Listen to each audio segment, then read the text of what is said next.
is the fact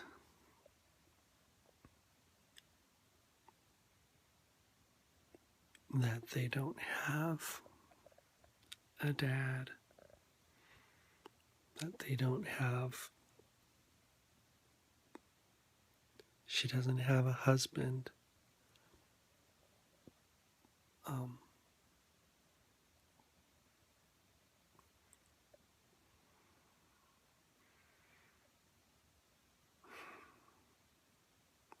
my 16-year-old, he's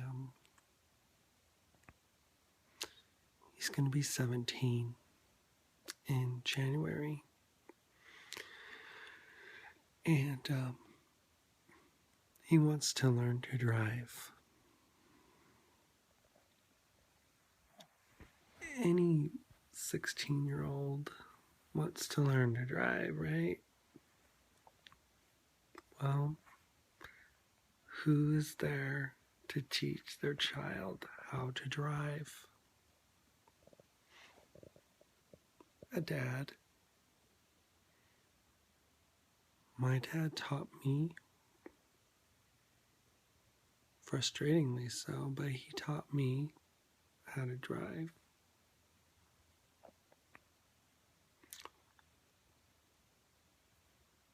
A 5-year-old. He just wants his daddy to be around. The other day, Cheryl, my wife, of whom I've been separated since January when she served me papers, told me that my little guy Zachary recently asked if Daddy could take him for a bike ride.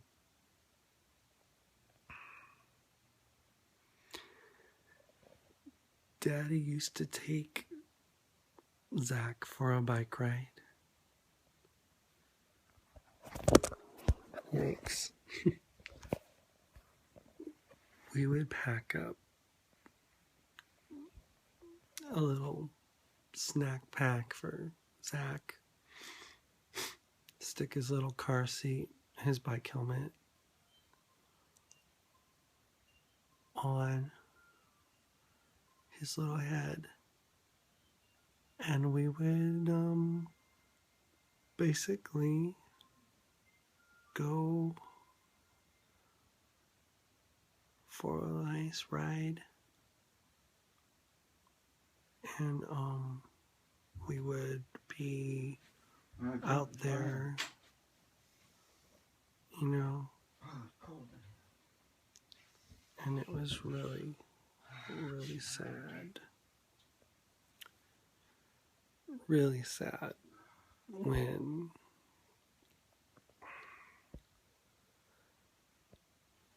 when you can't do that anymore, when your child asks his mommy if he can go for a bike ride.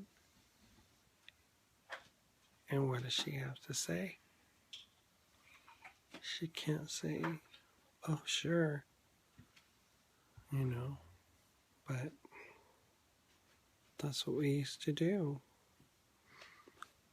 I would go, I would take him specifically last year, back in September. We would get on my bike and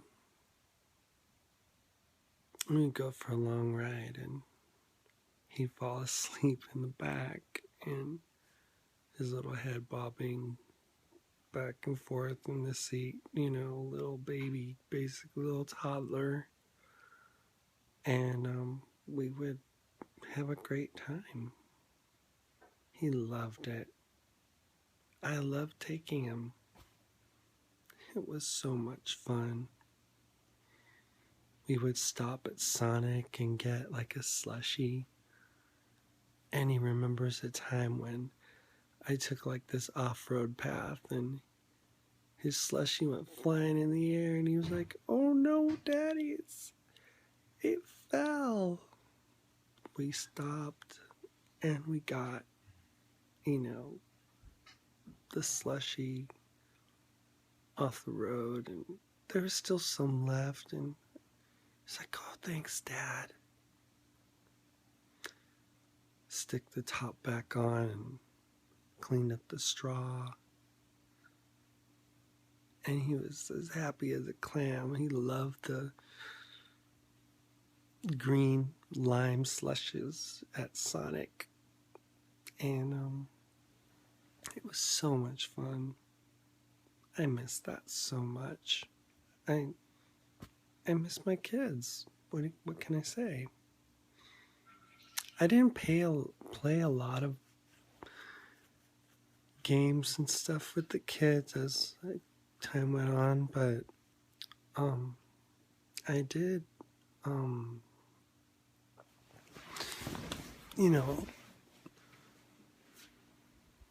play basketball with my oldest boys. I was in good shape, very well conditioned from running, and we would go out to our church, and we'd play some, what is it, 4-on-4, And one time we played and played and played, and they were so happy. I didn't do it as much as I should have done, but I did it, and it was so much fun. I miss that. Last year, I got into like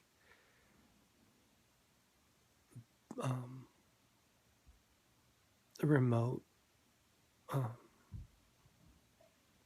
flying cameras and stuff, like these with this little quadcopter. So I thought I would, distract myself from my gender dysphoria by buying this gadget and sinking money into it. And it was going to be the next great thing, I was going to be able to use it as part of my business. And I bought this device that had like 4 propellers on it, and I can fly it remotely. And you stick a little, what they call a GoPro camera on it, and it shoots from this quadcopter. Has this little gimbal device that balances the camera so that when it takes off, it corrects itself and stays absolutely level. So the end result is a very stable moving image, possibly 300 feet above the ground, or hovering just inches above a grassy area or a street, tracking along and following beautiful scenics. It was pretty phenomenal. Stuff that you can only get with like a helicopter and a huge budget. But I did this with a $600 device and a $300 camera.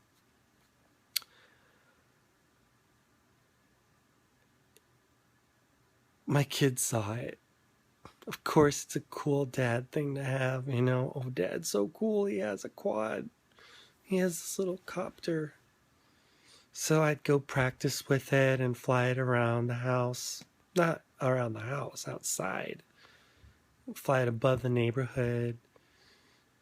And I'd use my kids as like, crash test dummies to track with them and get better and follow and go above them. And they'd be like waving at it like that, or, running in front of it and then watching it come down and hover right by them, or watch them as they go skating and skate. What is it? They love to go on these little scooters, that were really popular back in the, I don't know, late 90s or something like that. And we would totally, just have a great time. And one time the copter went above the house, like, and then back behind it, and I lost visual of it. I lost view of it. And it was like, oh no, and I ran back behind the house, and it was too late. I had crashed it into the grass next to in the backyard of the next door neighbor, and the gimbal thing had flown off, and the kids were like, Daddy, what's going on? Is it okay? Is it okay? And we put it back on, and we went flying again. Stuff that dads do with their kids, crazy stuff that moms would never bother doing. But for moments, I could be a traditional dad, and then I would settle in to the reality that I wasn't. Yes, I'm a dad, but no, I'm not like a dad in the traditional sense of dads, because I always had this desire for womanhood built in me, and it's always been there. So I would sink myself into other things and try to stave off the interest and the desire and the passion and the want to be a woman,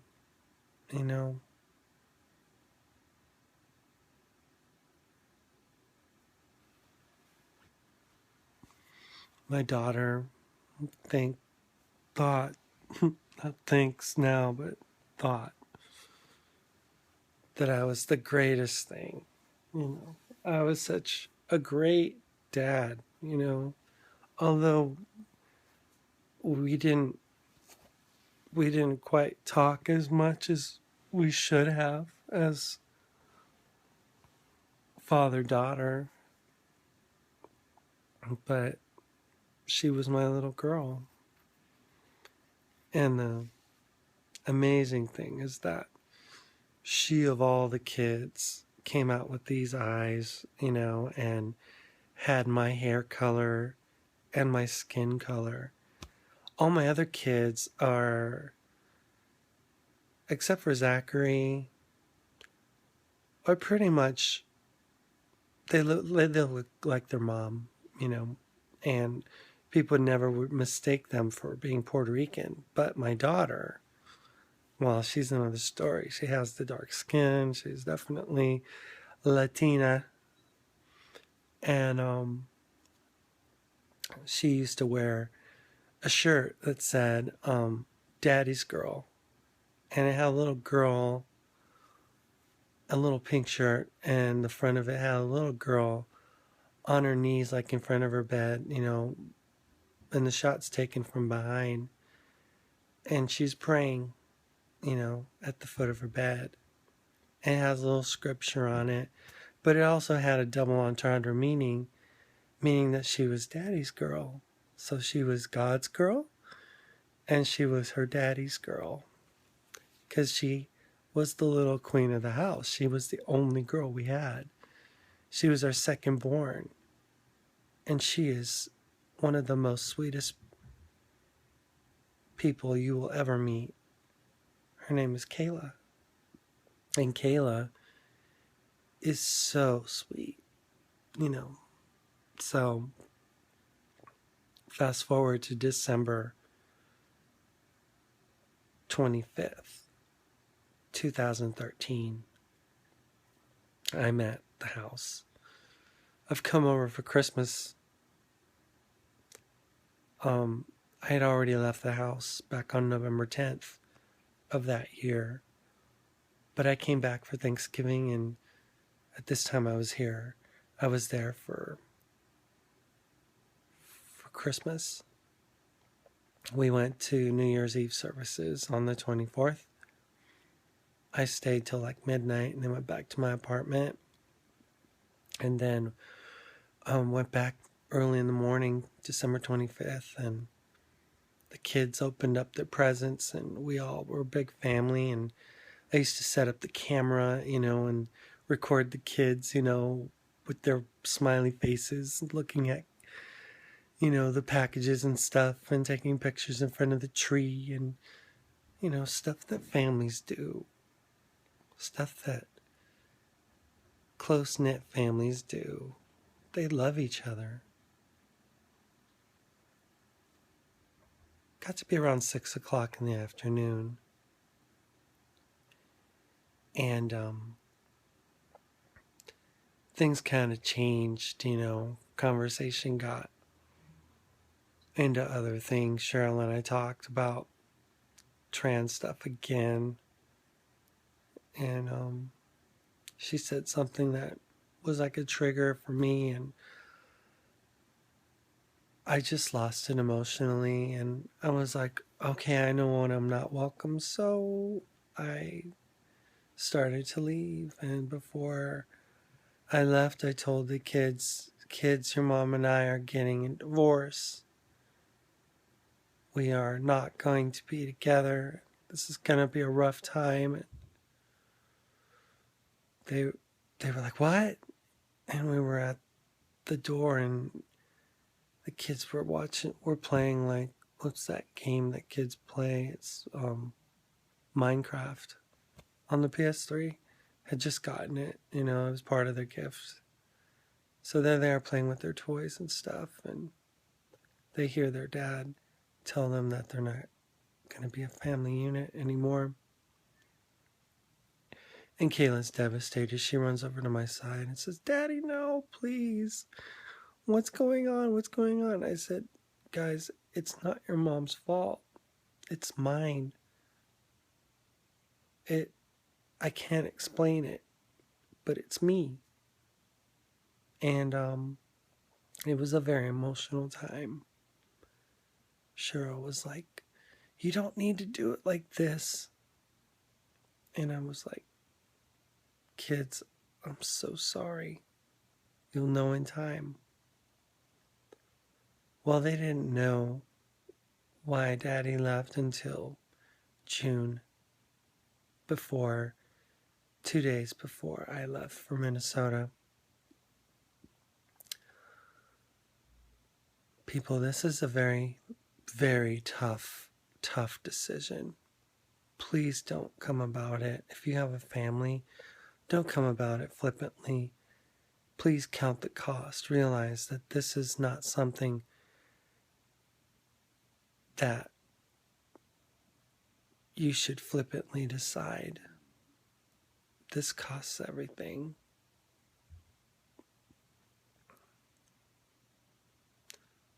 I'll tell you more about it later. But this is Lynna. Love you guys.